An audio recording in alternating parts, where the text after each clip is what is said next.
안녕하세요. 반갑습니다. 루테라입니다. 이번 영상은 지난주를 돌아보고 두산 시리즈를 살펴보는 영상입니다. 지난주 한화 NC 다이노스 경기와 한화 삼성 라이온즈 경기가 있었습니다. 결과는 좋지 않았다. NC 상대로는 수입패, 삼성 상대로는 1승 1무 1패, 총 1승 1무 4패를 하고 말았습니다. 시즌을 하다 보면 연승, 연패 가는 것은 이상한 일은 아니죠. 다만 중위권 싸움이 치열한 상황에서 5월 승률이 깨졌다는 부분은 아쉬움을 느끼게 합니다. 그렇기 때문에 6월 전반부 경기력은 우려가 되는 건 사실입니다. 선발은 무너졌고 필승조는 과부하가 걸렸습니다. 타선도 침묵을 합니다. 상대가 도와주지 않으면 1점도 내기 어려운 한화입니다.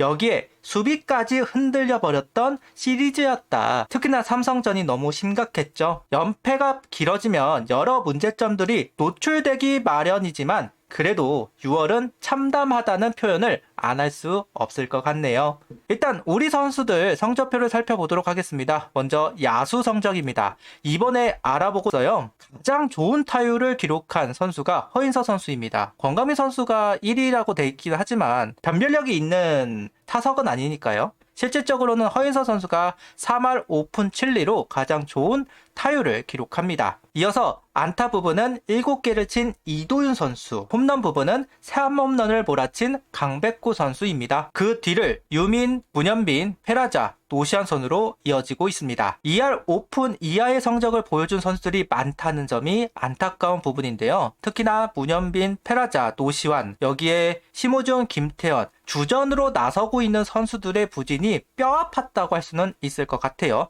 그나마 페라자 선수는 최근 살아나는 모습을 보여주고 있었던 것이 사실이고, 문제는 노시환, 심호준, 김태현 이 선수들이라고 할 수 있겠죠. 어쨌든 코너를 맡고 있는 노시환과 김태현 선수, 타격에서 뭔가를 보여주어야 하는 선수인데 그러지 못했다는 부분이 결국 타선 침묵으로 이어졌던 이유라고 할 수는 있을 것 같습니다. 그래서 그런가 지난주 특징은 어린 선수들이 등장을 했다는 점입니다. 권강민, 유민, 장규현 선수입니다. 타격을 생각해서 콜업을 했던 세 선수였고 희비는 교차했습니다. 물론 유민 선수는 두산 시리즈부터 콜업이 되었죠. 다만 그동안 소개를 할 기회가 없어가지고 오늘 이 영상에서 좀 소개를 하도록 할게요. 일단 1루수가 필요하다는 이유로, 김태현 선수가 부진하다는 이유로 대신 나갈 선수가 필요했고, 김경문 감독은 한 포지션당 좌타자와 우타자를 포진시키는 걸 좋아라 하는 감독이라 좌타자 1루수를 찾았습니다.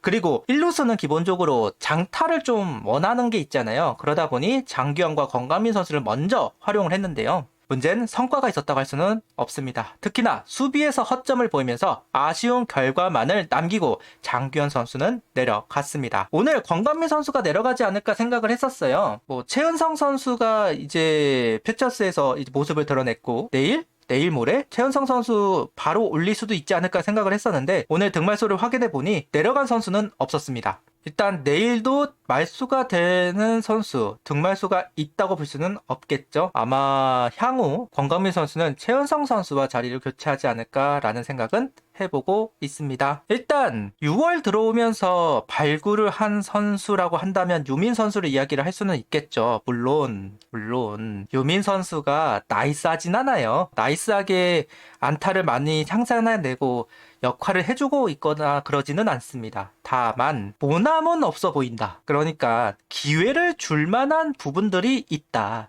수비적인 부분에서 아직까지 지적을 받을 만한 플레이를 해주는 것도 아니고 송구 능력이 없는 것도 아니고, 신인 선수, 기회를 주는 선수들에게는 보통 기준을 2할 오픈으로 봅니다. 지금 현재 2할 오픈이에요. 아마 여기서 깨지고 1할대로 내려가면 이제 2군으로 내려가겠지만 버틴다, 이 수준을 유지한다고 한다면 좀 더 길게 1군 생활을 할 수 있겠죠. 여기에 아직까지 홈런은 없지만 기본적으로 파워가 있는 선수이기 때문에 만약에 홈런을 기록을 한다고 한다면 좀 더 좋은 모습을 보여줄 수는 있을 거라고 생각을 합니다. 못틀 가능성, 심지어 중견수도 향후 할 수 있는 선수라고 보여져요. 다리가 느린 선수도 아니고요. 아직은 딱딱하고 아직은 당금질을 좀 더 해야 되기는 하지만 일단 이번 6월에서는 찾은 보물이다, 이렇게 말할 수는 있을 것 같습니다. 투수 성적을 살펴보도록 하겠습니다. 일단 선발진을 살펴보면 류현진 선수와 박준영 선수는 상당히 좋은 모습을 보여줬다고 생각이 듭니다. 류현진 선수는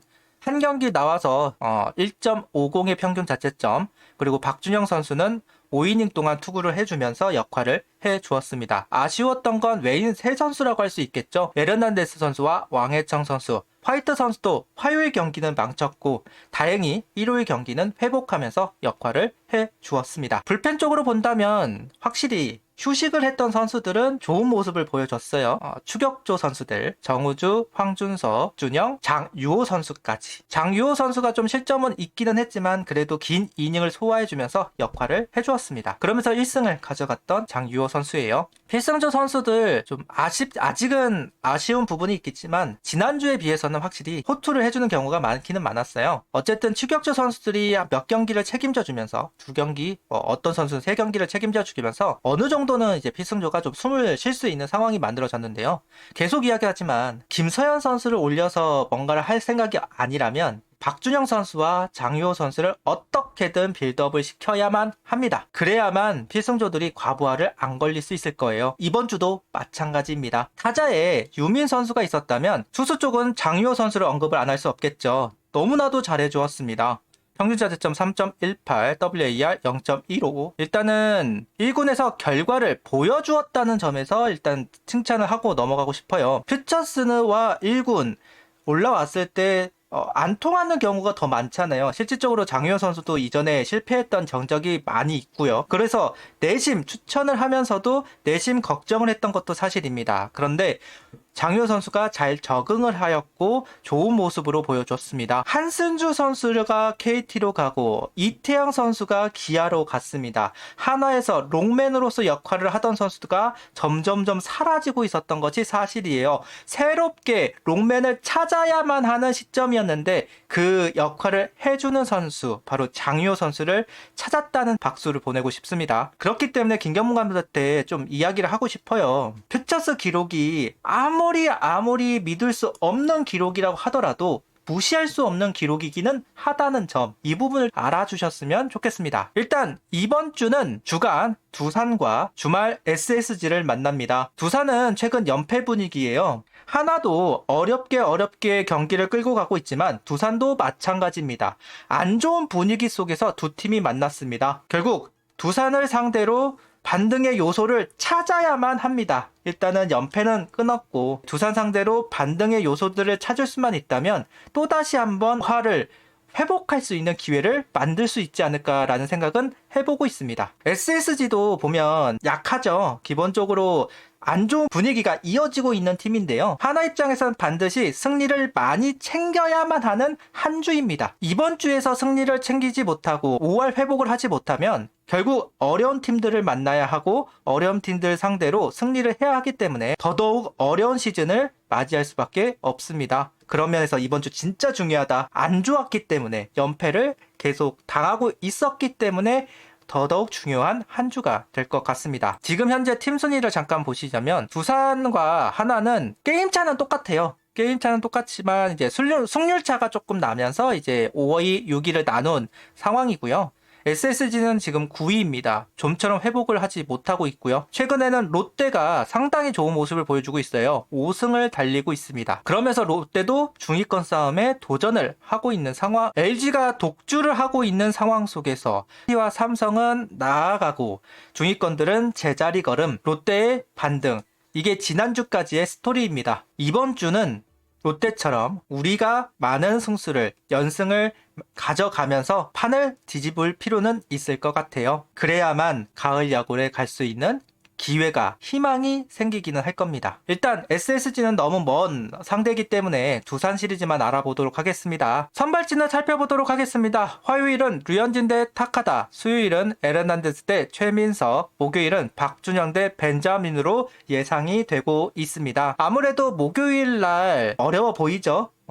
박준영 선수가 그래도 계속해서 잘해주고는 있지만 벤자민 선수 상대로 우리 타자들이 과연 결과를 낼 수 있을까 예측을 하지 못합니다. 기본적으로 자완한테 약한 면이 있기도 하고 벤자민 선수의 페이스가 워낙 좋아 보이기도 하기 때문에 목요일 날은 좀 어려운 경기라고 할 수 있을 테니까 결국 화요일과 수요일 날 승리를 가져올 필요는 있다. 선발을 공략할 필요가 있다는 이야기를 꼭 하고 싶어요. 류현진 선수는 크게 걱정이 안 되는데, 왜냐면 화요일 경기 우리가 승률이 정말 안 좋잖아요. 하지만 류현진 선수가 화요일 나가는 그때는 다릅니다. 우리 화요일 승리, 대부분의 승리가 류현진 선수인 걸로 알고 있어요. 화요일 승리가 류현진 선수 경기였던 걸로 알고 있어요. 그래서 크게 걱정은 안 하는데 수요일 날이 좀 걱정이 되네요. 최민석 선수도 상당히 좋은 페이스를 보여주고 있기 때문에 결국은 선발을 공략해야지만 이길 수 있는데 과연 가능할지 궁금증이 있는 것은 사실입니다. 두산도 전체적으로는 그렇게까지 타선이 활발하다라고 말할 수는 없을 것 같고요. 그래도 몇 명의 선수들이 역할을 해준 시리즈라고 생각이 듭니다. 양팀 분위기는 비슷합니다. 양팀 분위기가 비슷하기 때문에 누가 실수를 안 하느냐, 호수비로 분위기를 가져올 수 있느냐, 분위기를 차단할 수 있느냐가 중요한 대목이라고 생각을 합니다. 모든 것들이 무너졌던 지지난주와 지난주입니다. 회복을 할 필요가 있습니다. 작은 것부터 시작을 해야 한다는 이야기를 하면서 오늘 영상을 마치도록 하겠습니다. 구독, 좋아요, 알림 설정 부탁드리며 영상을 봐주셔서 감사합니다. 하이퍼도 부탁드립니다.